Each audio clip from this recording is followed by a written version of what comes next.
रहे हैं। जो लोग मीट मांस मछली खा रहे हैं अपना पेट भरने के लिए, अपने बच्चों का पेट भरने के लिए किसी जीव को मार रहे हैं, आज तो पेट भर जाएगा, आने वाले टाइम में वो जीव आपका काल बन के आएगा। मैं इसको साइंटिफिकली भी बताऊंगा जी। साइंस ने ये प्रूव किया है कि कोई जीव मृत्यु को जब प्राप्त हो रहा होता है उसे ये पता लग जाता है कि मृत्यु होने वाली है।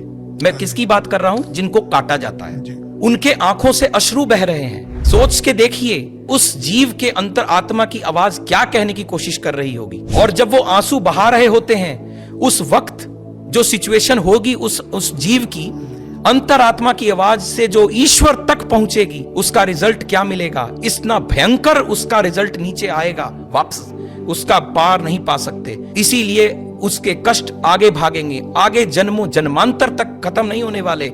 हम सब कहते तो हैं हम गंगा नहा लिए 84 लाख जोनी से बाहर आ जाएं। मैं नहीं मानता कि ऐसा हो पाएगा अगर इन कर्मों के साथ हम कनेक्ट हुए। क्योंकि एक और चीज इसके साथ बहुत इंपॉर्टेंट मैं बोलना चाहूंगा। मैंने ये लोगों से सुना है, पढ़ा भी है, और बहुत बार आजकल के YouTube वीडियोस वगैरह में भी इंफॉर्मेशन फ्लो कर रही है कि जो लोग नॉन वेजिटेरियन फूड की तरफ बहुत ज्यादा अग्रसर हैं, धीमे धीमे उनमें एक साइकोसिस, एक फियर फैक्टर पनपता है। ये बहुत से लोग ये मानते हैं और ये साइंटिफिकली प्रूव्ड है। कोई बता सकता है ऐसा क्यों? इसके पीछे साइंस है।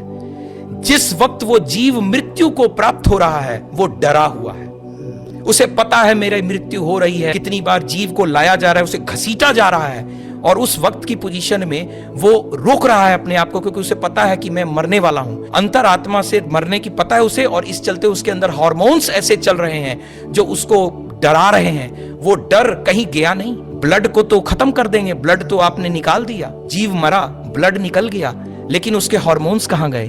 उसकी बॉडी में हैं। धीमे धीमे धीमे वो फियर हार्मोन्स ह्यूमन बॉडी में जाएंगे, उससे आप डरपोक होते हैं और आप उससे फियरफुल होंगे, फियरलेस नहीं होंगे।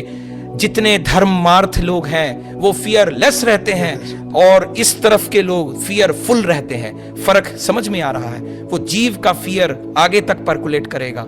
इसीलिए बीमारी हो रही है, इसका मतलब बीमारी भी आ रही है। तभी तो कहा जाता है कि ये स्वाइन फ्लू आ गया तो आप नॉनवेज फूड छोड़ दीजिए, ये फ्लू आ गया तो वो छोड़ दीजिए। और ये हार्मोन फियर फैक्टर पर्कुलेट कर रहा है तो लोग फियरफुल होते चले जा रहे हैं, प्लस कर्म खराब हो रहे हैं। मैं बार बार कहूंगा, काल पुरुष की कुंडली को कोई एस्ट्रोलॉजर और कोई भी धरती पर रहने वाला जीव जो समझ रहा है वो उसे भूले ना।